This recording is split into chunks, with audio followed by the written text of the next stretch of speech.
Hello and welcome to Dialogue. Russian President Vladimir Putin is in China for a two-day visit at a time when the two countries celebrate the 75th anniversary of diplomatic ties.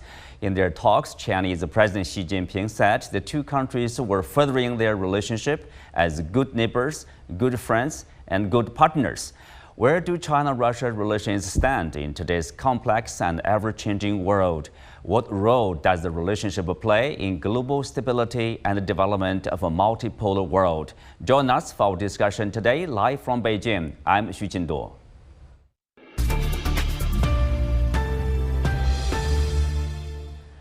Joining me today are Zhou Bo, Senior Fellow at the Center for International Security and Strategy, Tsinghua University, and Kireeva, Associate Professor at the Department of Asian and African Studies, Moscow State Institute of International Relations, Professor Diesen from the University of South-Eastern Norway, and Leonid Savin, Chief Editor of Geopolitica.ru. Welcome. So, Zhou Bo, I'll start with you. So far, the two leaders have met and talked the relationship and also the issued and a joint statement about the bilateral ties. In particular, I would say forward-looking in the next few years, if not decades, about the relationship. So, what do you make so far of the visit? I think this visit is extremely important, not only because it is to celebrate the 75th anniversary of the diplomatic ties, but actually it is a kind of a continuation of an agreement reached between President Xi Jinping and President Boris Yeltsin that the two heads of states of the two countries should have a regular exchange of visits. So that is why we have seen all this kind of exchange of visits on alternative basis. China and Russia are largest neighbor to each other, and we have enjoyed a good relationship. And I'm sure, given the current international situation, there should be plenty of things for them to talk about. And of course, they're talking about political, issues. But I'm also happy to see, particularly that we two countries decide to actually increase the share of our own currency in bilateral economic transaction. That, I believe, is a major move that might be followed in days to come by other countries. Mm-hmm. Well, Anna, you have been following, China-Russia ties recently. How do you describe, what kind of achievements, that had contributed to this development of this relationship? Russia-China relationship is a strategic partnership which is based on a very deep alignment of interests. There is a number of common interests, such as striving for a multipolar world order, which would be more just, more equitable, opposing US hegemony, also striving for the reform of global governance, and for a regional order in Eurasia, which would be cooperative in nature, so that the countries could join their developmental efforts and do it together. Also, we have seen that there is a great economic complementarity between Russia and China. And recently, we have seen Russia-China economic relations much more transformed, and actually they have witnessed a great progress. The same could be said about defense cooperation, which also demonstrates very robust ties. And of course, there is a very good personal chemistry between President Putin and President Xi, a lot of socializing between elites, and also very robust institutional-based cooperation between different agencies, which means that there is a solid foundation for regular engagement, which also helps both countries to minimize the areas of divergence and to maximize the areas of convergence of interests. Mm-hmm. Well, Glenn, of course, we know that President Xi just got back from his European tour, three nations, France, Serbia, and Hungary there. China is improving its ties with the European nation. Right after that, we have President Putin in Beijing. Sitting in the European continent, how do you look at the visit?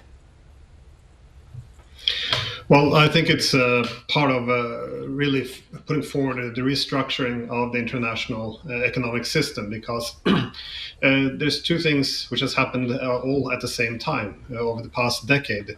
The first, of course, is obviously China really rising forward now as the leading economy in the world. If you look at the technologies, the Belt and Road initiative with its transportation corridors, the new banks, diversifying currencies, all of this.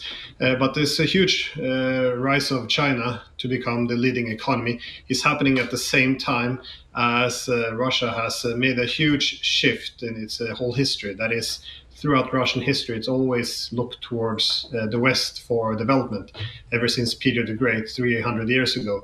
Now, what happened in 2014 was that Russia effectively started to abandon this dream of a greater inclusive Europe, and instead started looking towards the East, and then primarily China as its main economic partner. So you have now this huge shift in history, and I think both China and Russia would like to see a multipolar world come into being, one which is much more fair.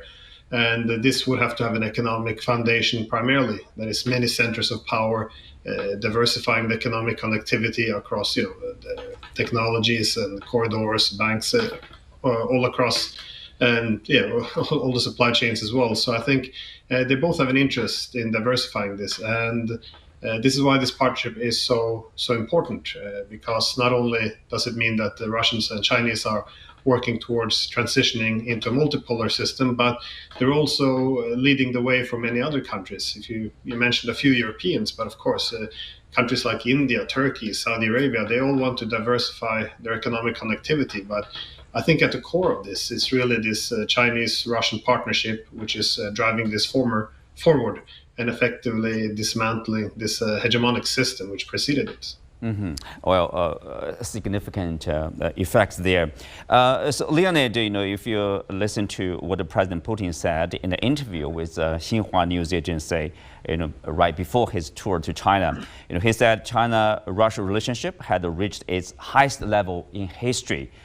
So, can we say this current visit is another move to reinforce this bilateral relationship there? I think yes. It was told in historical context about the most high level of our cooperation. But I think in future we can to achieve more goals, and especially to build a multipolar world. Because if we remember, Chinese-Russian declaration about multipolarity and new world order was registered in United Nations just 15 of May 1997. So it passed 27 years, but still we see attempts of United States to keep unipolar hegemonic order over the globe. So it's very important to achieve new heights for Russian-Chinese cooperation, but also to bring more powers. I mean, Iran, Venezuela, and other countries who support ideas of multipolarity. And of course, there is also very big, huge potential for Russia and China for cooperation in economics, in security, and etc. And of course, to develop a cultural relation too. Yes, let's break down the relationship and take a look at different sectors here. What's really happening between the two nations. Anna, if you look at trade, last year, 2023, registered the highest amount of trade between the two countries, 240 billion. The original goal was 200 billion for 2023, so that was achieved ahead of schedule, obviously. So. Are you surprised when you see this strong growth of trade between the two nations?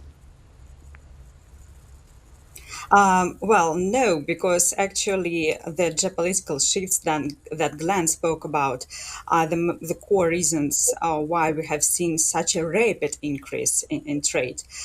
For Russia, now it is an imperative to diversify its trade from the West and from Europe because of economic sanctions.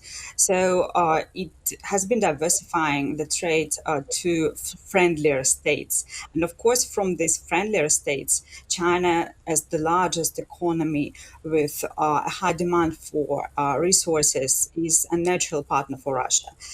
That's why we have seen Russia reorienting much of its energy exports to China. And a huge share of this figure that we have seen rising in trade was Russia's export to China in terms of energy resources. Specifically, oil has seen major increase, but also coal and LNG. Also, Russia and China have, in the last several years, have signed and completed several new energy projects, and we can expect that this trend of increasing Russia's exports to energy exports to China will be seen also in the years to come. On the other side, we can clearly see that Russia also needs a replacement of different goods that it used to buy from Europe. And especially if we are talking about machinery, equipment, and different electronic goods, consumer goods, and probably Chinese automobile industry is the major beneficiary of these trends, as now Chinese automobile makers have emerged very recently, only just last year, as the largest foreign car makers in terms of the number of cars sold. So this is something really new that we have seen here in this relationship. Also, there is high demand in China for good green agricultural products. And again, we have seen agricultural export, Russian agricultural export on the rise to China. And I also think it is highly mutually beneficial sector. So, Leonid, on that respect, do you find there is increase of the presence of Chinese products, let's say, in the Russian market? Yes, we see many Chinese production in the Russian market, especially for last year. There we see many Chinese auto and IT technologies, etc. Not so many products for food, but I think it will be achieved in next year. For example, I have some expert on China who bring me some Chinese food, and I see it will be very useful in Russia. And especially, I think Russian market is very huge for China. And because many Western companies go out from Russia because of sanctions. And it will be a good chance for China to bring own products, own technologies, and own services to Russia. And not only to Russia, but also to Eurasian Economic Union. And today I know that Mr. Putin and Mr. Xi already discussed the idea to cooperate more between Belt and Road Initiative and between Eurasian Economic Union. Yes, further integration of the different initiatives, focusing on trade and infrastructure there. Zhou Bo, what does Russia mean to China in terms of, say, energy security, food security? We know that there's a sharp increase, and also the potential is huge for agriculture and food products being exported to China or being imported from Chinese perspective from Russia. So in particular, I would say, of course, energy security, oil and gas. That's pretty easy to understand, important to China, let's say. Yeah, I think so. You're actually talking about two types of things. If you're talking about the necessity of Russia exporting to China like agricultural products, I think it matters, but not in a big way, because China can still, import these kind of things from around the world, because Chinese economy is now really a global economy. Yeah, everybody just want to sell something to China. That is understood. But if you're talking about energy import, that is really the crucial thing, because Russia actually has overtaken Saudi Arabia as the largest energy exporter to China. Yesterday, we were talking about, new clean energies, but I believe in decades to come, China still needs this kind of gas and oil, because of China's economy depends so heavily on import of such energy. So therefore, I believe it is crucial for us to maintain good relationship, even for this kind of import of a strategic energy supply, because people are talking about other scenarios which may not seem so pleasant if we talk about energy import from the Middle East. If there is a kind of conflict, even right now in the Middle East, there is a conflict going on. So how might China's energies, import be affected? And with Russia's, reliable and sustainable supply, China certainly would feel much more assured. Yeah, long-term reliable supply. But at the same time, Glenn, we do see the challenges. For example, in March, I believe, of this year, you do see there's a slight reduction or decrease of trade. Partly, people would say because of the threat of the secondary sanction from Washington, there's challenges for banks, for example, to settle those trade. How big a challenge is that? Can China, Russia overcome that kind of challenge? Yes, I think so. I mean, all pressure to some extent works, but you see, it's not just the pressure between China and Russia. They put the same pressure, for example, on India, and in all cases, we see that sometimes it can have a minor disruption, but in the medium to long term, we see that the countries then seek to overcome it, so learn to live without it. So, for example, with the Indians and Russians, they merely have to come up with new shipping systems, insurance systems in order to circumvent the sanctions, and then they begin effectively to build parallel economic architecture. Now, I think the same applies to China.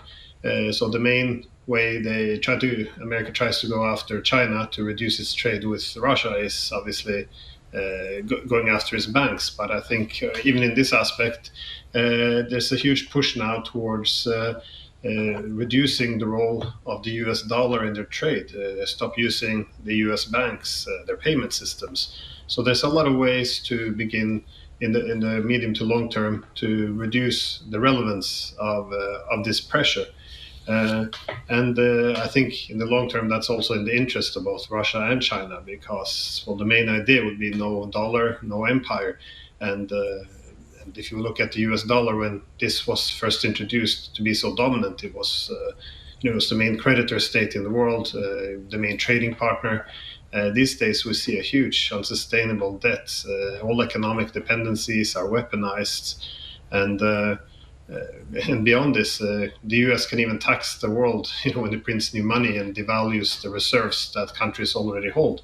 So for countries like China and Russia, which are the US sees as enemies, these two countries effectively using the US dollar, they finance their own military containment to some extent. So I think that as the US feels its hegemony under greater and greater pressure, it will use these sanctions more and more fiercely. And this only creates further incentives for the rest of the international system to begin and decouple. So I don't really think I think the pressure for the sanctions, while they have some effects, it will diminish over the long run. It's also a huge pressure for the Chinese, because it's not just about trading with Russia, but if they start to give in to the sanctions and let the Americans dictate who they can trade with, that's only going to embolden the Americans to effectively put even more pressure to try to dictate more to the Chinese what they're going to do. Furthermore, given that the objective of the Americans is to, as multiple American leaders and generals suggest when they talk about this war, the proxy war they're currently fighting against Russia, the main objective, they always say, is to knock out the Russians from the ranks of great power so they can focus all their resources and attention on China, to diminish the role of China. So effectively, when they're putting pressure on China to put sanctions on Russia, they're asking China to eventually help in its own destruction. So I don't think this will have any long-term effectiveness. Again, anyone can give a little bit into temporary pressures, which will have some trade sliding. But in the long run, I think both countries are looking for new ways to create an economic system which is much less dependent on the United States. We'll come back and talk more about this politics there. Before that, Anna, there's of course this year and the next year, 2025, they are named, years of cultures between the two countries. So we are going to see probably a lot more interaction between the two peoples. For example, there's a survey, 87% of Russian people have a positive attitude toward China. And if you look at tourism, for example, in the first quarter of this year, you see that approximately 219,000 foreign tourists visited Russia. Nearly half of them are Chinese. So the potential, let's say this is only the first quarter, so there's huge potential for people-to-people exchange, between the two countries. Yeah, sure.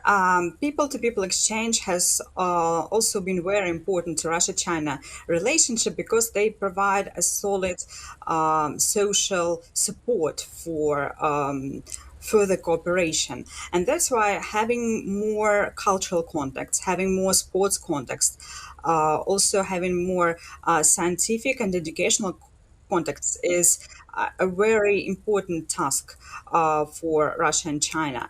And especially if we take culture, Russia and China, both countries which are famous for their culture. And here, bilateral ties have always worked to improve the image of each other. It has also been very important to have just ordinary people going, as you mentioned, to Russians to China and Chinese to Russia.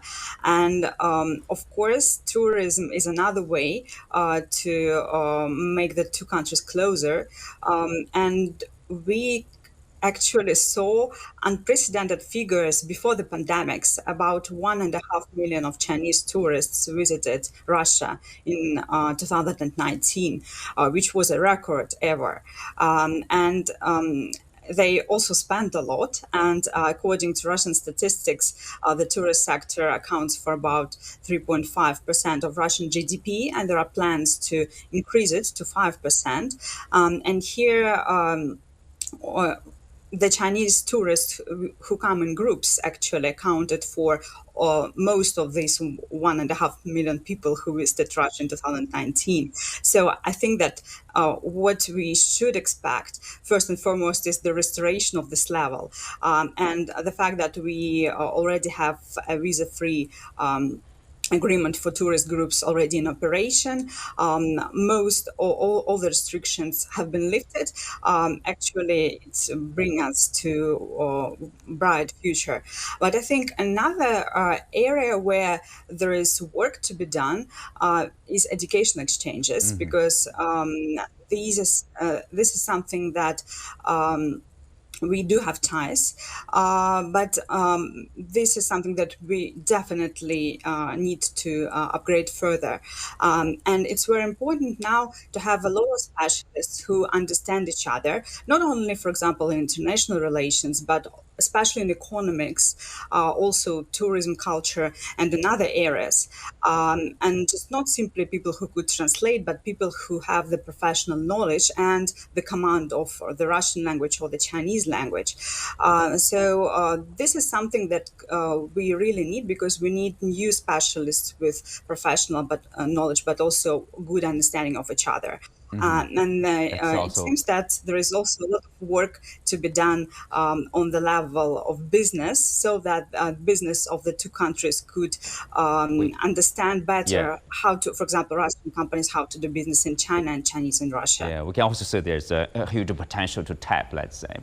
Zhou Bo, if you look at this relationship, overall relationship, you see, some Chinese analysts would call, China-Russia relationship, is a kind of represents a kind of a new paradigm of major power relationship in terms of interaction, cooperation, coordination. I mean, indeed, President Xi Jinping said, China-Russia ties, quote, set a model for major and neighboring countries in mutual respect, sincerity, harmonious coexistence, and mutually beneficial cooperation. they say this new paradigm is completely different from the old Cold War, which is confrontational. So how do you characterize this China-Russia relationship? Well, I know people often say it's not targeting a third country, not confrontation, not alliance. But how do you characterize this bilateral tie? Well, I think this is something that we have to be extremely careful, because it is true that the China-Russian relationship is not one alliance, but people always forget that. Instead, people in the West would stress on this relationship to be kind of a unlimited partnership, and they just scolded this relationship for being unlimited in partnership.